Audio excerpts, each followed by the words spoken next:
السلام عليكم ورحمة الله وبركاته. مشاهدينا الأعزاء، أخباركم إيه؟ يا رب تكونوا بخير. ورجعت لكم بوصفة جديدة النهاردة معايا إن شاء الله. ومعايا هنعمل اللحمة المجمدة بكل أنواعها، وإزاي نحول اللحمة المجمدة إلى لحمة زي البلدي بالظبط، وهي المكونات والبهارات المستخدمة، وإزاي نسويها في الفرن، وإزاي مش تطلع ناشفة، وافضل حتة في اللحمة نشتريها. دي كل ان شاء الله هنقوله مع بعض. تابعونا لاخر الفيديو.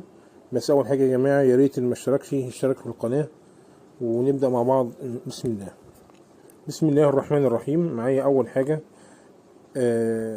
اللحمة. طبعا يا جماعة لما نيجي نشتريها من عند محل اللحمة المجمدة، بنجيب اللحمة وما بنحطش عليها اي حاجة، بنسيبها تفك لوحدها خالص من غير لا نحط مية ولا خل ولا اي حاجة. نسيبها لما تفك لوحدها خالص. اول ما تفك بنجيب حلة على النار، نحط مية، المية تسخن جامد. اول ما المية تغلي ننزل بيه اللحمة على طول زي ما حضراتكم شايفين كده. بس هي ديت اهم خطوة في الخطوة الاولية. بنجيب اللحمة، نقول تاني، بنجيب اللحمة من غير ما نغسلها ولا اي حاجة، بنسيبها تصفي ميتها لوحدها من غير ما نحط عليها مية ولا خل ولا اي افتكاسات ولا اي حاجة.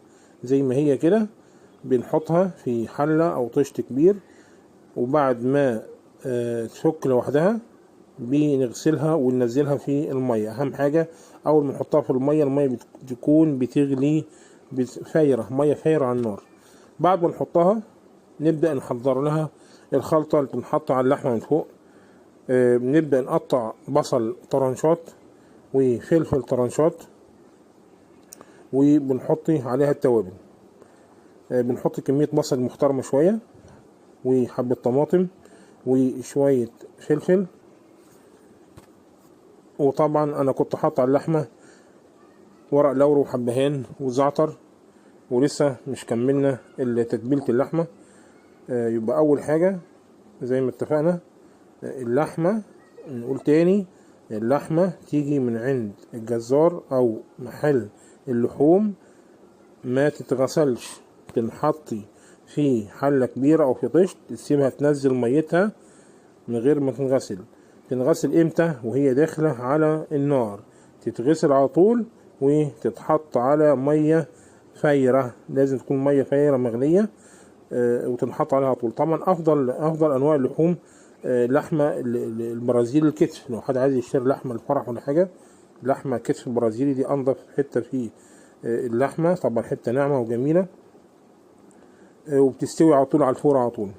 يليها طبعا السن، لحمة برازيلي، ولحمة الهندي، ومعانا لحمة امريكي. دي كله شغال عادي، بس افضل حتة اللي هو الكتف البرازيلي. وطبعا سعره تقريبا النهاردة 65 جنيه.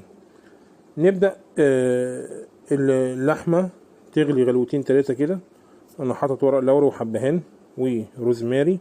نبدأ بنحط البصل والطماطم والفلفل والبهارات معانا المستخدمة. عندنا فلفل اسمر، وعندنا كمون، وعندنا قرفة خشب، وليمون ناشف، وورق لورا، وحبهان صحيح. دي كله بيتحط مع اللحمة، ونسيبها على راحتها خالص. هي يدوب غلوتين 3 ونقلبها. واهم حاجة، الخطوة المهمة جدا، ما نحطش للحمة ملح. اهم حاجة يا جماعة، الخطوة المهمة، لو انت عايز اللحمة تطلع بسرعة او تستوي على طول، ما نحطش للحمة ملح الا بعد السوى. يعني اللحمة خلاص استوت وهنطفي عليها، نبدأ نضيف لها ملح. اما لو ضفنا لها ملح في الاول مش هتستوي ابدا. بنسيبها نص ساعة على النار، ونبدأ نفتح الغطا ونشوفها استوت ولا لا. في الوقت ده لغاية دلوقتي لسه ما حطيتش ملح. ادي نتك على اللحمة بقت زي الزبدة. لحمة استوت 100%. خلاص نطلع كمان حتة. طبعا اللحمة دي متقطعة حوالي عن كيلوهات، كل كيلو لوحده كده ماسك بعضه، عشان بعد ما تسوي احنا بنقطعها طرنشات ونعرف نتحكم فيها. اللحمة زي قدام حضراتكم كده استوت 100%. ببدأ في الوقت ده احط الملح. اما ممنوع نحط الملح في اول التسوية. الملح بيتحط يدوب خلاص نطفي النار عليها، نحط الملح. اللحمة استوت 100%، ملحنا اللحمة ونطفي النار عليها ونبدأ نطلعها من الحلة. وادي اللحمة زي قدامكم اهي، زبدة يا جماعة، لحمة جميلة شربتها رايقة وتمام. نبدأ نصفي اللحمة بالراحة واحدة واحدة ونحطها عشان تبرد، عشان بعد ما تبرد بنقطعها طرنشات ونعمل لها الخلطة اللي لسه هنقول عليها ان شاء الله. يبقى بنذكر تاني، اللحمة لما نجيبها من عند الجزار او من عند محلات اللحوم المجمدة نقول له افضل حتة في اللحمة هي اللحمة البرازيلي الكتف. ماشي، نجيب مثلا الكمية اللي احنا عايزينها. يعني انا عامل النهاردة قدامكم حوالي عن 25 كيلو لحمة اهيت، والبهارات اللي انا حطيتها وطعمها طبعا مش هقول لكم عليه حكاية. بنجيب اللحمة وتسيبها تصفي ميتها وما تتغسلش خالص الا وقت ما تنحط على النار والمية تكون مغلية، نبدأ نغسل اللحمة ونسقطها على طول في الحلة. والنقطة المهمة برضو نأكد عليها، ما نحطش ملح خالص. الملح بيتحط بعد ما اللحمة بتستوي عشان اللحمة ما تجلدش وتستوي بسرعة وتطلع طرية. بنسيب اللحمة تبرد ونبدأ نقطعها طرنشات زي ما حضراتكم شايفين. اللحمة بردت اهيت، نقطعها طرنشات ونرصها في الصاج. وبنعمل قبل ما تخش الفرن نعمل لها تتبيله. وطبعا انا كنت قلت فيديو قبل كده وجبنا تتبيله اللحمه اللي هي بنجيب بصله على النار وبنحط عليها شفشق طماطم وبنحط عليها بهارات، فلفل اسمر وكمون وزعتر وروزماري، ونسيبها تغلي. اول ما تتسبك ونحط لها ملحتها وحبة شطة. اول ما تتسبك بنحطها على اللحمة من فوق، بنحط الخلطة على اللحمة من فوق وبعد كده بندخلها الفرن.